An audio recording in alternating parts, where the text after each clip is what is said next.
Je suis Maitri Sataraman, bienvenue depuis le nouveau siège mondial d'Euronews à Lyon dans une édition de Real Economy consacrée à la croissance européenne. Est-elle solide? Est-elle de retour pour de bon?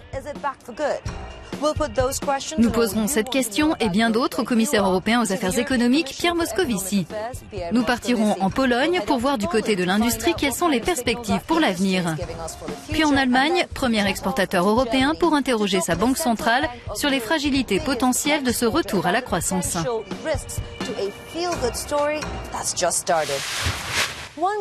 L'un des indicateurs de la croissance, c'est l'emploi. Et sur ce front, la situation s'améliore. Le taux de chômage se situe à 9,5% en Europe, 11% dans la zone euro.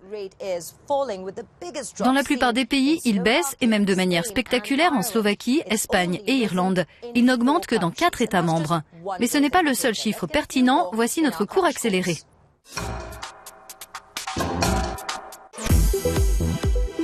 Imaginons que les pays européens soient des voitures de course. Après avoir été longtemps à la traîne, les voici sur la route de la croissance. Certains signes confirment son retour. Mais comme dans les premiers tours d'une course, les concurrents peuvent avancer plus ou moins vite selon la stratégie qu'ils appliquent et les difficultés qu'ils peuvent rencontrer.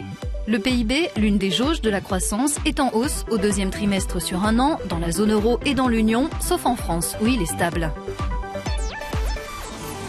Dans le groupe de tête qui affiche les plus forts taux de croissance, la Lettonie, Malte, la République tchèque et l'Espagne.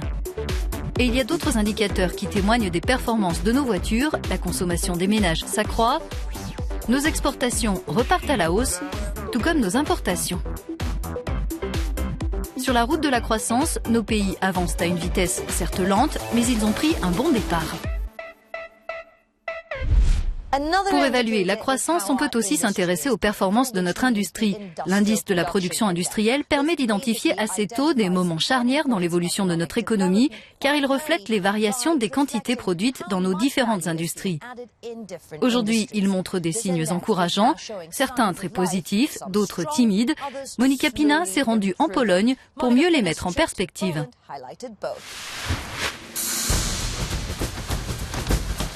En Pologne, économie émergente dans l'Union, le PIB fait des bonds de plus de 3%.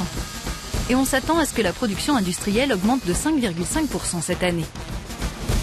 Pour illustrer ces belles performances, nous voici dans l'une des plus grandes entreprises du pays, le principal constructeur de bus urbains polonais, qui exporte aussi beaucoup en Europe.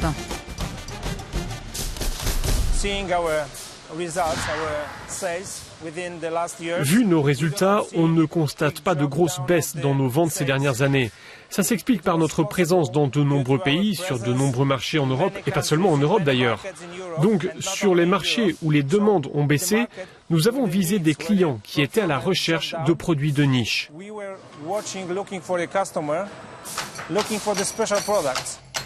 L'industrie produit 80% des exportations de l'Union, or ce sont elles qui alimentent notre relance. Et des entreprises comme celle-ci sont essentielles à notre économie. Le secteur automobile emploie 12 millions de personnes et représente 4% du PIB européen. L'évolution de la production industrielle montre que l'Europe a commencé à renouer avec la croissance, mais aussi que celle-ci fait un retour inégal selon les pays. Dans des États membres comme la France, les Pays-Bas et l'Estonie, la production industrielle recule, tandis qu'elle progresse en particulier dans les marchés émergents de l'Union comme la Pologne et la République tchèque. En matière de croissance, les pays européens, de la zone euro ou non, n'avancent pas au même rythme sur la voie de la croissance. Comment expliquer ces différences? Nous avons interrogé Tadeusz Kowalski, professeur à l'Université d'économie et de gestion de Poznan.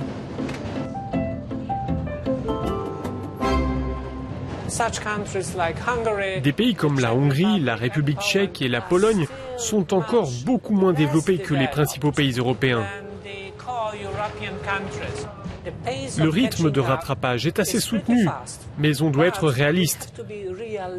Je crois que nous avons besoin d'au moins 2 décennies pour atteindre un niveau de productivité en rapport avec le PIB moyen par habitant de l'Europe développée.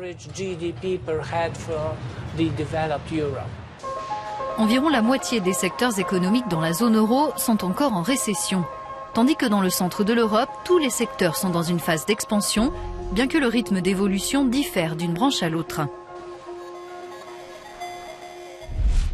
Nous sommes à présent avec le commissaire européen aux affaires économiques et financières, Pierre Moscovici. Il n'y a pas de croissance homogène dans les différents États membres de l'Union. Pensez-vous que cela remette en cause la reprise ? Non, l'Europe est aujourd'hui dans une phase de reprise claire et robuste. Le problème, c'est que cette reprise est premièrement molle et deuxièmement inégale. Inégale entre les membres de la zone euro et les non-membres de la zone euro. Pourquoi une telle différence ? Parce que les pays de la zone euro ont dû davantage s'adapter pendant la crise, parce que les règles y sont plus strictes. Quand on regarde les prévisions de croissance que nous avons publiées il y a quelques mois, et nous allons publier les prochaines début novembre, l'écart entre les deux catégories de pays n'est que de 0,2 ou 0,3%. C'était le double ces dernières années. De nombreuses initiatives pour soutenir la croissance ont concerné la zone euro, vous l'avez dit, comme le programme de rachat de dette de la Banque centrale européenne.